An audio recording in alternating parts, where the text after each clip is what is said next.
के लिए परवेंद्र लोधी। चाचा भतीजे की एकता से बदल सकती है देश की सियासत।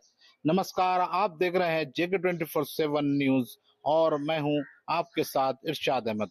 आज सिटी रिपोर्टर में बात उस सियासी मेल मिलाप की जिसकी गूंज सिर्फ महाराष्ट्र तक ही सीमित नहीं रहेगी बल्कि दिल्ली की सत्ता गलियों तक पहुंच सकती है। महाराष्ट्र की राजनीति में इन दिनों एक नया अध्याय लिखा जा रहा है, चाचा भतीजे की एकता का अध्याय। महाराष्ट्र में खासतौर से शरद पवार और अजित पवार के बीच बीते दिनों हुई लगातार 3 मुलाकातों ने प्रदेश की राजनीति में हलचल मचा दी है। एक तरफ राज ठाकरे और उद्धव ठाकरे सुलह की ओर बढ़ रहे हैं, वहीं पर पवार परिवार की भी एकता की पटकथा तैयार हो रही है। डिप्टी सीएम अजित पवार जो शरद पवार से अलग होकर बीजेपी के साथ चले गए, अब चाचा के साथ रिश्तों में गर्माहट लाने की कोशिश में जुटे हैं। शरद पवार की बेटी और सांसद सुप्रिया सुले ने साफ कर दिया है, पवार परिवार कभी अलग ही नहीं हुआ था। सुप्रिया सुले ने कहा कि राजनीतिक मतभेद हो सकते हैं, लेकिन हमने कभी पारिवारिक संबंधों को प्रभावित नहीं होने दिया। फिलहाल अजित पवार एनडीए सरकार में डिप्टी सीएम है और शरद पवार महाविकास आघाड़ी का हिस्सा है। ऐसे में सवाल उठता रहा है कि क्या पवार परिवार के ये नजदीकियां एक नई राजनीतिक तस्वीर की शुरुआत है। अगर चाचा भतीजे फिर से एक होते हैं तो एनसीपी की ताकत दुगनी हो जाएगी और असर पड़ेगा इंडिया गठबंधन पर।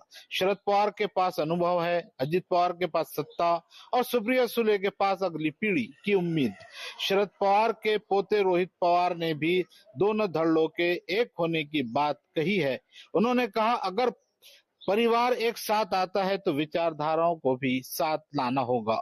अगर शरद पवार और अजित पवार साथ आते हैं तो एकनाथ शिंदे की स्थिति कमजोर हो सकती है और बीजेपी को मजबूती मिल सकती है। राजनीतिक गलियारों में ये भी चर्चा है कि अगर ये मेल मिलाप आगे बढ़ता है तो सुप्रिया सुले को केंद्र में मंत्री बनाया जा सकता है। वहीं अजित पवार की ताकत और बढ़ेगी। तो क्या शरद पवार इंडिया गठबंधन को अलविदा कहेंगे? क्या एनसीपी फिर एकजुट होकर महाराष्ट्र की राजनीति में नई बिसात बिछाएंगी?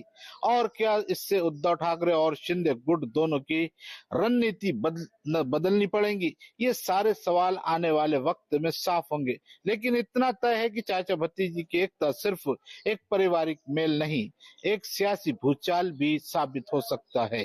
कैमरा पर्सन बाकिर अंसारी के साथ मैं इरशाद अहमद, जेके 24/7 न्यूज, मुंबई।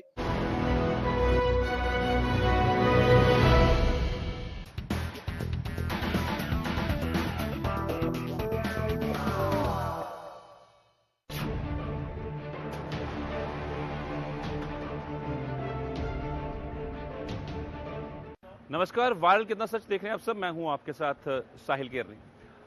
फतेह,